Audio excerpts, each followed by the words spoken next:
Hello friends, स्वागत है आपका फिर से स्टडी फॉर सिविल सर्विस के यूट्यूब प्लेटफॉर्म पर। और ज्योग्राफी को लेके हमारी क्लास जो चल रही है उसको आगे बढ़ाते हैं। हम लोग गंगा रिवर सिस्टम के बारे में डिस्कस कर रहे थे और कल हमारी आखिरी स्लाइड ये थी यमुना रिवर सिस्टम के बारे में। और ये रहा यमुना का कैचमेंट एरिया, जिसके बारे में थोड़ा सा कल हमने डिस्कस किया था।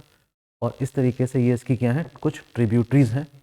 तो आज हम क्या करते हैं, सबसे पहले यमुना की भी ट्रिब्यूटरीज रिवर के बारे में देख लेते हैं। ठीक, तो सबसे इम्पोर्टेंट जो ट्रिब्यूटरी है यमुना नदी की वो है चंबल। इसकी कुल लंबाई है 1050 किलोमीटर, यानी कि लंबी नदी है ये। ठीक, ओरिजिन इसका होता है जाना पाव हिल्स से, जो कि विंध्या हिल्स में है। जाना पाव की पहाड़ियाँ कहाँ हैं, जरा खोजिएगा अपने मैप में आप। Chambal flows through the ravines badland topography. तो एक हमको टर्म मिल रहा है ज्योग्राफी का रिवर के संबंध में, क्या उसकी जो टोपोग्राफी है उसके संबंध में, जैसे कि बैडलैंड टोपोग्राफी किसको कहते हैं, रेवाइंस किसको कहते हैं, बीहड़ों को कहते हैं। ठीक है, दरअसल ये जो क्षेत्र है काफ़ी कम वर्षा ग्रहण करता है। ठीक है, तो खास किस्म का यहाँ पर एक लैंडफॉर्म देखने को मिलता है जिसको हम रेवाइंस कहते हैं। रेवाइंस क्या होता है इसके बारे में चर्चा करेंगे आपसे वर्ल्ड ज्योग्राफी के केस में। ठीक, और चंबल की भी अपनी एक सहायक नदी है जिसका नाम है बानस। बानस कल्चर के नाम से आप परिचित होंगे हिस्ट्री में। Is its important tributary and rises from south part of Aravalli. Banas स्वयं एक सहायक नदी है किसकी, चंबल की। और चंबल किसकी सहायक नदी है, यमुना की। बानस का उद्गम हो रहा है कहाँ से, अरावली की पहाड़ियों से, अरावली के साउथ वाले पार्ट से। ठीक, तो क्वेश्चंस एग्जाम में आ सकते हैं। ठीक है, ट्रिब्यूटरीज के संबंध से कि वो कहाँ से उठ रही हैं नदियाँ। ठीक है, तो ये तो रही आपकी चंबल नदी। और अगर आप मैप में देखना चाहें कहाँ है, तो ये आपको दिखाई पड़ रही है चंबल नदी। ठीक, चंबल नदी को पहचानिए, ये रही देखिए। Okay, this is the Chambal river, how it flows. आगे देखते हैं दूसरी नदी कौन सी है सहायक, सिंध। सिंध की कुल लंबाई है 415 किलोमीटर और ये विदिशा के पठार से इसका ओरिजिन होता है। विदिशा का पठार आप देखिएगा अपने मैप में, आपको दिखाई देगा। ठीक है, फिर नदी आती है बेतवा। बेतवा की कुल लंबाई है 590 किलोमीटर। भोपाल के पास से इसका उद्गम होता है और इसकी भी एक इम्पॉर्टेंट रिवर है ट्रिब्यूटरी जिसका नाम है धषण। Its important tributary. तो यूपीएससी वाले जैसे एग्जाम में धषण, केन, बेतवा, इन सब से भी क्वेश्चंस आ जाते हैं, तो थोड़ा ध्यान देने की ज़रूरत है इसमें। हाँ, धषण, बेतवा, सिंध, ये सब चीज़ें। फिर देखते हैं केन भी एक सहायक नदी है इसकी। टोटल लेंथ इसकी मात्र 360 किलोमीटर और ये निकलती है बारनर रेंज से। जरा मैप में देखिए। अगर लेक्चर को सुनते समय आपके पास अगर एटलस है तो अच्छी बात है। ठीक, बारनर रेंज कहाँ है जरा देखिएगा, एमपी में। वहीं से इस नदी का उद्गम होता है। कौन सी नदी, केन। ओके, तो ये सारी जो हमने डिस्कस करी अभी, ये सारी की सारी यमुना की सहायक नदियाँ हैं।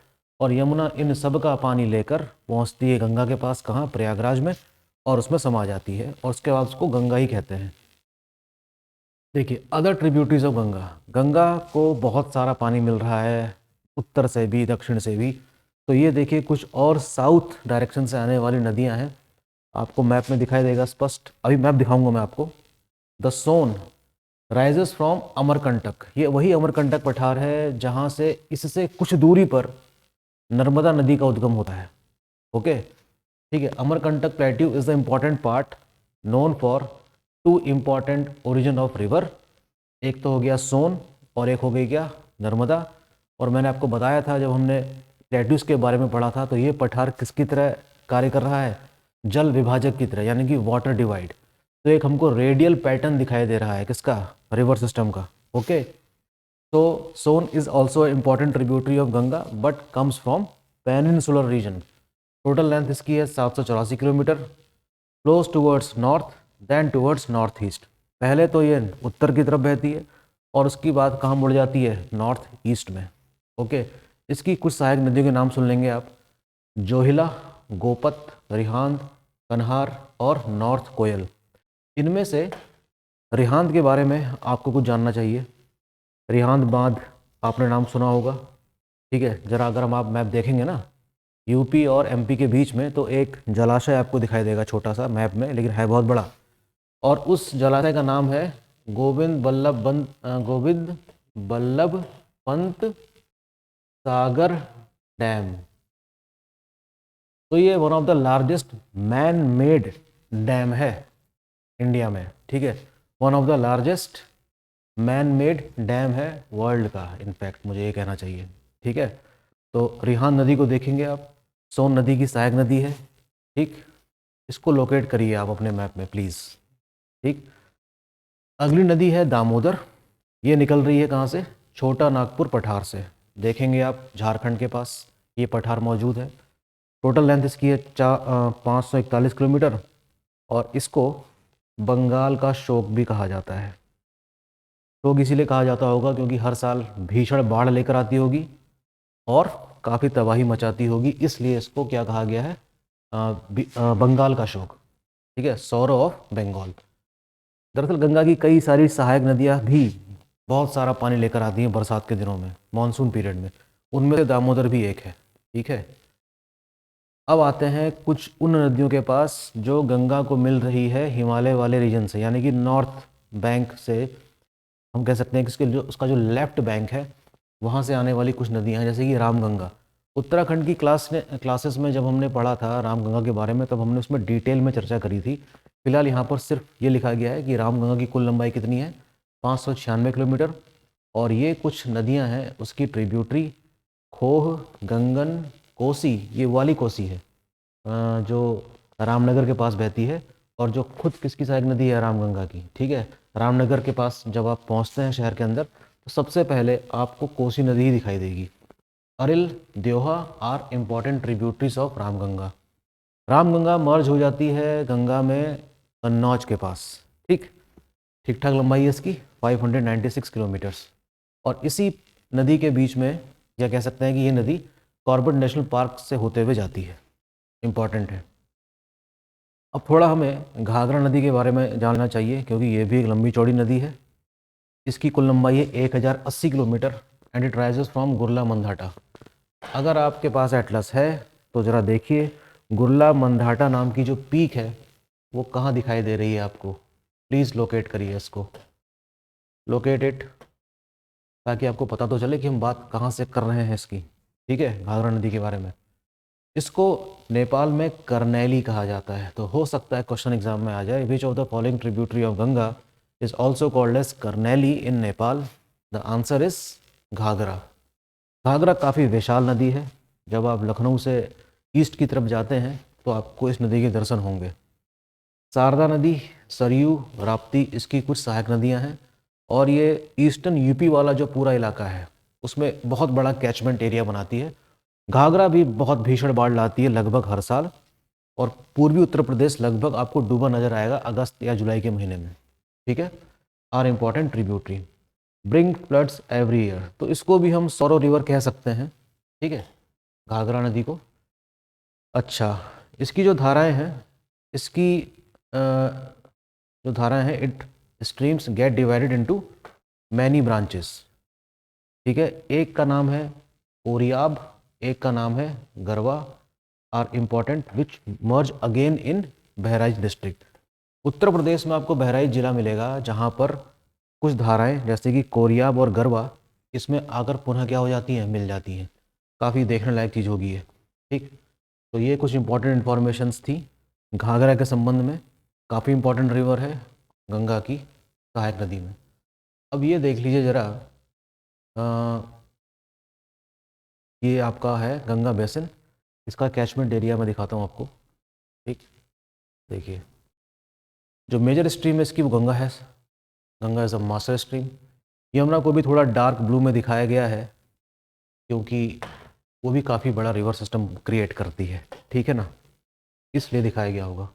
तो ये देखेंगे आप बेतवा नदी जिसके बारे में अभी हमने चर्चा करी थी, वो चंबल है। ये है देखिए सोन है, और ये पक्का रिहांद होनी चाहिए। गोमती नदी के बारे में पढ़ेंगे अभी हम। ये देखिए घाघरा नदी है। जिन धाराओं की मैंने बात कर रहा था वो ये रही, ठीक।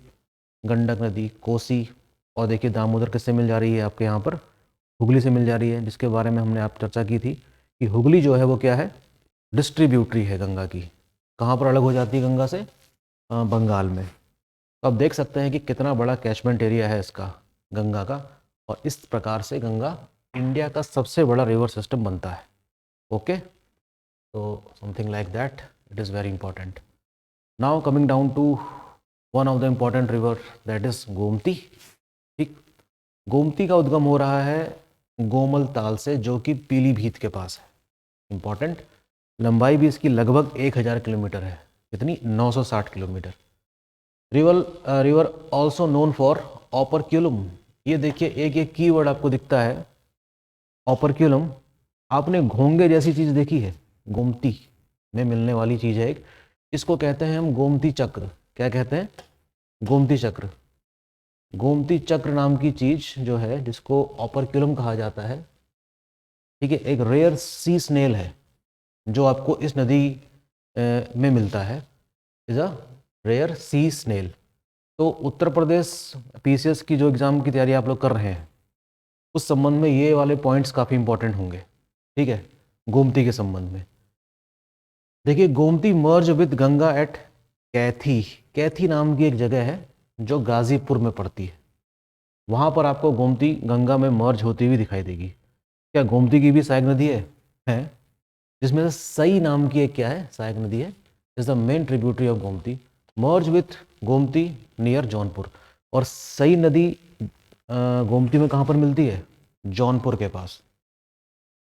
अच्छा, अब क्योंकि यूपी स्पेशल रखा है मैंने ये स्लाइड, तो इसमें एक नोट लिखा है आप लोगों के लिए मैंने। देखिए, Markandey Mahadev temple lies at the confluence of Ganga and Gomti. जहाँ पर गंगा और गोमती का संगम होता है, वहाँ पर मार्कंडे महादेव टेम्पल है। उत्तराखंड में तो हम देखते ही हैं कि लगभग सभी संगमों में मंदिर आपको दिखाई देंगे, लेकिन इस संगम में भी एक मंदिर दिखाई देगा आपको, जिसका नाम है Markandey Mahadev temple. Please note करिएगा इसको, यूपी स्पेशल के लिए ये फैक्ट क्या है, इंपॉर्टेंट है। ओके, तो this is all about Gomti river, उसकी लेंथ, उसका ओरिजिन, गोमती चक्र, कैथी नाम की जगह, और सई उसकी इंपॉर्टेंट एक सहायक नदी है, और Markandey Mahadev temple. These are 4 to 5 facts about Gomti river. Okay, polluted river है ये, है ना, ये एक प्रदूषित नदी है काफ़ी हद तक। अगर आप देखें इसका रंग, तो आपको लखनऊ के पास बिल्कुल मटमैला और काला रंग दिखाई देगा आपको। ठीक, आगे बढ़ते हैं। अगली नदी जिसका नाम है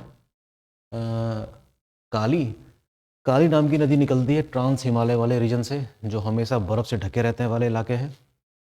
लंबाई इसकी बहुत ज़्यादा नहीं है, मात्र 350 किलोमीटर। उत्तराखंड वाले जब हमने रिवर के बारे में पढ़ा था अलग से, बहुत पहले मैंने लेक्चर बनाया था, तो इसके संबंध में हमने थोड़ा डिटेल में पढ़ा था, तो उस लेक्चर को आप देख सकते हैं। इसको शारदा कहा जाता है, या चौका भी कहा जा सकता है। कहाँ पर? टनकपुर में। शारदा नदी को सबसे अपवित्र नदी माना जाता है उत्तराखंड में। ठीक है, इसके पानी को अपवित्र माना गया है। काफ़ी विशाल डैम है, कभी आपको घूमने का मौका मिले उत्तराखंड के बनबसा वाले इलाके में तो आपको काफ़ी अच्छा लगेगा। विशाल बांध आपको दिखाई देगा, ठीक है, अंग्रेज़ों के ज़माने का बना हुआ, वेरी इंपॉर्टेंट। एक रिवर और है, इसका नाम है गंडक। नाम सुना होगा आपने गंडक का, है ना। पोस्ट वैदिक पीरियड में शतपथ ब्राह्मण में कैसे पता चलता है हमको कि गंडक नदी पर आकर आग बुझ जाती है और आर्य लोग अब यहीं पर रहना शुरू कर देते हैं, इस वाले इलाके में। इसको गंगा घाटी का नाम दिया गया था। राइजेस फ्रॉम, ये देखिए, ये ग्लेशियर का नाम है, तो देखिए ये ग्लेशियर का नाम है, याद रखने जैसा है। ये कुबाइन हिमल ग्लेशियर कहाँ मौजूद है? नेपाल में। और यहीं से आ रही है कौन सी नदी? गंडक। अच्छी खासी लंबी है, 814 किलोमीटर, लेकिन आधा पोर्शन इसका नेपाल में है, और इंडिया में सिर्फ 425 किलोमीटर दूरी तक ही तय करती है। इसकी भी कुछ सहायक नदियाँ हैं, एक का नाम है काली गंडकी और एक का नाम है त्रिशूली। ठीक, एक छोटी सी नदी का जिक्र और मिलता है हमको, जिसका नाम है बूढ़ी गंडक, और ये निकलती है सुमेशर पहाड़ियों से, ये भी नेपाल में है, और इसकी कुल लंबाई कितनी है? 610 किलोमीटर। तो ये सारी नदियाँ आपको बिहार के मैदानी क्षेत्र में दिखाई देंगी, काली गंडक, बूढ़ी गंडक। ठीक, ठीक है, ये इम्पॉर्टेंट इन्फॉर्मेशन हैं। अब बात करते हैं हम कोसी की। कोसी इकलौती नदी नहीं है, 7 धाराओं से मिलकर बनती है। जहाँ मिलती है उसको सप्तकोसी भी कहा जाता है या सप्तकौशिक भी कहते हैं। This river forms by 7 streams. इन 7 धाराओं के नाम यहाँ लिखे हुए हैं, देखिए। सुन कोसी भी कहते हैं इसको, सूत कोसी, तंबा कोसी, तलखा, दूध कोसी, बोटिया कोसी, अरुण कोसी, तांबर कोसी या ताना कोसी भी कहा जाता है, ठीक है। Collectively these streams are called Saptakosi और सप्तकौशिक। कुल लंबाई इसकी है 729 किलोमीटर। ये भी भीषण बाढ़ लाती है बिहार में लगभग हर साल, और इसीलिए इसको बिहार का शोक भी कहा जाता है। Okay, so this we have all about Ganga river and its major tributaries, ठीक है। आप आधे घंटे का टाइम निकालिए और गंगा के संबंध में जो जो जानकारी इकट्ठा हो सकती है कीजिए, और साथ में ये भी खोजने की कोशिश करिए कि एग्ज़ाम में हाल ही के वर्षों में रिवर सिस्टम से क्या क्या क्वेश्चंस आए हैं। ओके, तो हमने कंप्लीट किया गंगा रिवर सिस्टम के बारे में। ये रहा उसका कैचमेंट एरिया, और ये रहा आपका यमुना का कैचमेंट एरिया जो कल हमने डिस्कस किया था, ठीक है। होपफुली आप लोग लेक्चर एंजॉय कर रहे होंगे, ठीक, जो लोग देख रहे हैं, और पढ़ाई करते रहिए। और 17 मार्च को एग्ज़ाम है यूपीपीसीएस का, तो अपनी कमर कस लीजिए और स्टडी फॉर सिविल सर्विस से जुड़िए। उसके जो भी कंटेंट मौजूद हैं ऑनलाइन उसको परचेज़ कीजिए, और निश्चित ही आपको सफलता मिलेगी। और कल ही यूपीपीसीएस का रिजल्ट भी आया है, और उसमें से कई selections study for civil service के प्लेटफॉर्म से हुए हैं। ओके, आपको भी इस साल सफलता मिल सकती है। और सबसे बड़ी बात यह है कि इस साल लोक सेवा आयोग उत्तर प्रदेश ने 8-8.5 महीने में ही पूरा सिलेक्शन कर दिया है, मतलब पूरी प्रक्रिया पूरी कर ली एग्ज़ाम की। 1 साल के भीतर ही ये प्रक्रिया पूरी हो चुकी है। तो आप समझ सकते हैं कि आयोग कितनी तेज़ी से काम कर रहा है, ठीक है। तो 17 मार्च को एग्ज़ाम है, मान के चलिए, और प्री की तैयारी बदस्तूर करते रहिए। थैंक यू, मिलते हैं जल्दी।